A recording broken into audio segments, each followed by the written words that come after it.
आज जो हमारा भारतवर्ष का मीडिया है, आप भारत सरकार और बीजेपी की मदद करना चाहते हैं। आप ऐसी नोशन देना चाहते हैं कि कांग्रेस पार्टी पाकिस्तान से निकट है और ये देश विरोधी बयान पर अगर आप सोचेंगे कि हम अपनी बात भी नहीं रखें तो फिर मैं आपके साथ यहाँ पर खड़ी नहीं हो सकती हूँ। मैं खड़ी नहीं हो सकती हूँ सर आपके साथ।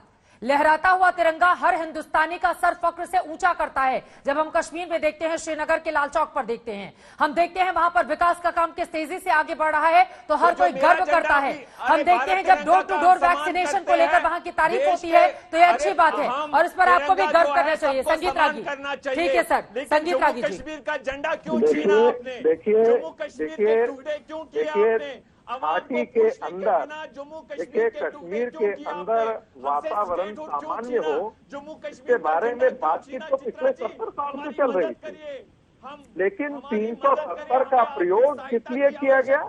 आर्टिकल 335 एक बार संगीत रागी जी को बोल लेने दीजिए, बोलिए। देखिए पहली बात तो जिस संविधान में जिस संसद रागी जी, आप तालिबान के साथ क्यों बातचीत हो रही है? दोनों लोग अगर साथ में बोलेंगे तो उनकी बात नहीं हो पाएगी। इरफान साहब, आपने सवाल खड़े किए हैं, जवाब तो सुन लीजिए।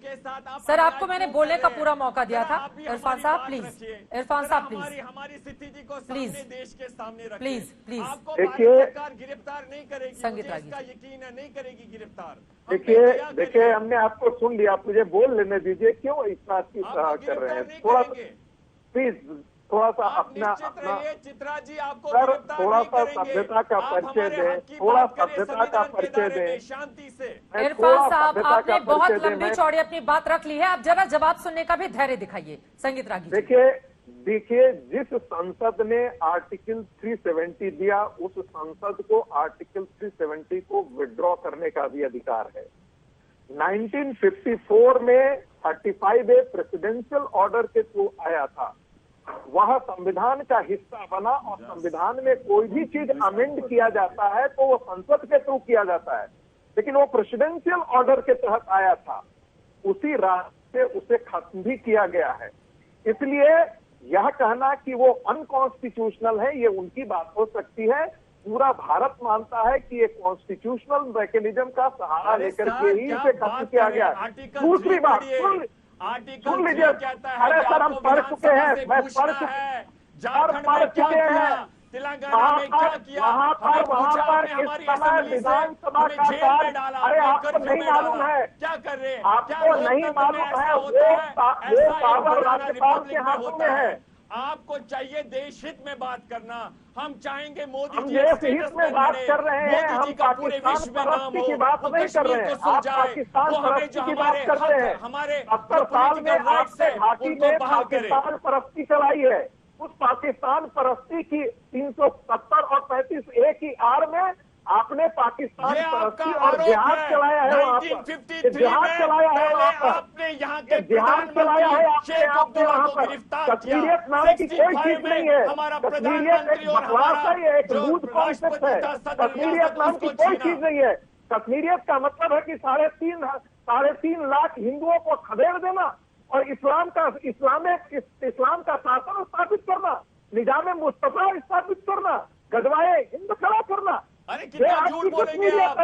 ऐसी कश्मीरियत है, लानत है इस कश्मीरियत पर, जितने लोग लानत है इस कश्मीरियत पर, हमें दुख है, लानत है इस कश्मीरियत पर। और पूरा भारत खड़ा होगा इसके खिलाफ, पूरा भारत सरकार के साथ खड़ा है इस मुद्दे पर। ये भूल जाइए आप। चाहता हूँ इरफान साहब, सवाल तो उनके महत्वपूर्ण थे। हमने कहा कश्मीरी पंडितों को लेकर सवाल तो महत्वपूर्ण है, उस पर आप लोगों को जवाब सूझता नहीं है। कुछ नहीं किया है। तरीके से भारत का खा करके पाकिस्तान के जाने वाले ही है। और मैं इसमें शेख अब्दुल्ला से लेकर के PDP सारे उसी के सारे एक ही पानी के चट्टे बट्टे हैं। ये जायज आवाज को आप दबा सकते हैं। ऐसा है कि कश्मीर भारत का अभिन्न हिस्सा है और उस पर निर्णय घाटी के मुसलमान नहीं तय करेंगे। कश्मीर क्या है, कश्मीर के भाग्य का निर्णय भारत की जनता तय करेगी। कश्मीर के कश्मुल्ले और कश्मुल्लों के अंदर काम करने वाले ये मुल्ले और मुसलमान तय नहीं करेंगे। बात का दुख है ठीक है, अब जरा आगे बढ़ते हुए, हो गए आप दोनों लोगों की बात, ठीक है सर, ये तो मैंने मोहित भान कुछ कहना चाह रहे हैं, सलमान निजामी जी भी। मोहित भान पहले अपनी बात पूरी कर लीजिए। मोहित भान जी, अब तो वहां पर चुनाव की तैयारी को लेकर भी सरकार सोच विचार कर रही है, तो आप लोगों को तो उसकी तैयारी करनी चाहिए। हाल ही में स्थानीय इलेक्शन भी हुए, हम सब ने देखा बढ़ चढ़कर कैसे आप लोगों ने पार्टिसिपेट किया, तो कम से कम भरोसा तो रखिए। हर चीज में कमी निकालने की आदत पड़ गई है क्या? नहीं, कमी निकालने की कोई बात नहीं है। देखिए, यह हक और अधिकार की बात है, इसमें कमी निकालने की कोई बात नहीं है।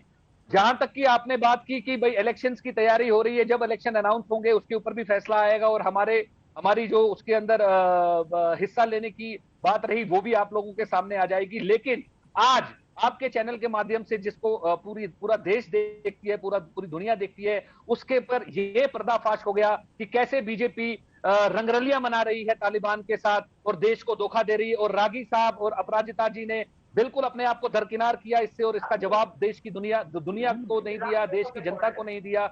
इससे पता चलता है कि कैसी दोगली ये सरकार है, कैसी दोमुही ये सरकार है कि एक तरफ पाकिस्तान के साथ बैठकर, तालिबान के साथ बैठ के ये बिरयानी और वहां पे फल फ्रूट खा रहे हैं, और दूसरी जगह ये हमारे को देश प्रेम का भाषण दे रहे हैं। पांचवी छठवीं बार आप तालिबान का जिक्र कर रहे हैं। संगीत रागी, इसका जवाब आप दे दीजिए जल्दी से। और देश को कश्मीर की भी बात कर लीजिए ना मोहित भान जी, कश्मीर की भी बात कीजिए ना कि कश्मीर बदल रहा है, आगे बढ़ रहा है, बदल नहीं रहा है ना सर? कश्मीर की भी बात कर लीजिए। कश्मीर अंधकार की ओर जा रहा है। चाइना में आज लद्दाख के अंदर चाइना घुस गया है।